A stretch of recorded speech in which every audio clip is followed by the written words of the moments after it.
I'm Yasmine I'm a junior here at NJIT, and I'm a dual major biology and chemistry. I actually went to go teach health education to a few of the villages in Namibia. We went to Walvis Bay, Windhoek, and it was one of the greatest experiences of my life. I literally went and taught health education to like hundreds of children. We went to like schools and villages and we taught them about physiology, anatomy, and actually the Ministry of Health asked us to help out and teach about hepatitis because it was actually quite prevalent, and they wanted us to kind of go in, help. There were actually a few deaths that occurred prior to us actually going there, so they wanted us to help inform the communities and really work with the communities and empower them in any which way we possibly could. Wake up at 6 a.m., get ready to go on the road. So we just get on the road to whatever village we were going to that day, that week. For one of the weeks, we actually went to a place called Penduka, which was actually one of my favorite experiences by far there. We would go with our vans from the church, go grab the children, and we would like hustle them all over to Penduka. And then at Penduka, we would split them up into older and younger children.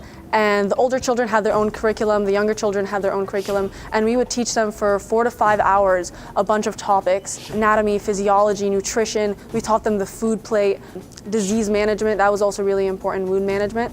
And most importantly, we would play with them. We would just have fun teaching them. It wasn't just like sit here, listen to my lecture, but it was like, here's my lecture, like what do you get from it? Like what are the questions you have? Like what can I answer for you? And I love that kind of give and take between us and the kids. And I ended up learning so much more than I could have possibly given them. It was crazy.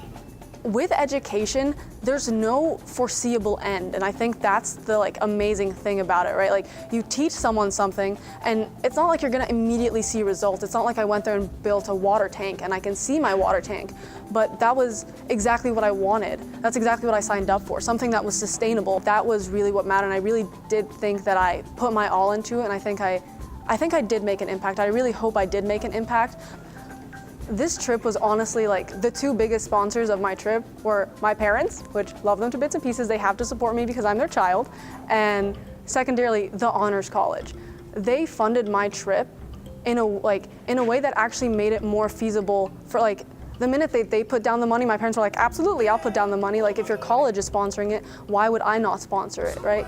So it was just this awesome collaboration of my family and my Honors College just coming together to support me, which actually really meant the world to me, because it allowed me to have this experience that I otherwise maybe would have passed up just because I was like, oh, like it's this amount of money, I could save it up for medical school, you know? But with that little bit of encouragement, it really, really like pushed me to go do it, and I don't think I've ever been more grateful for an opportunity like that before.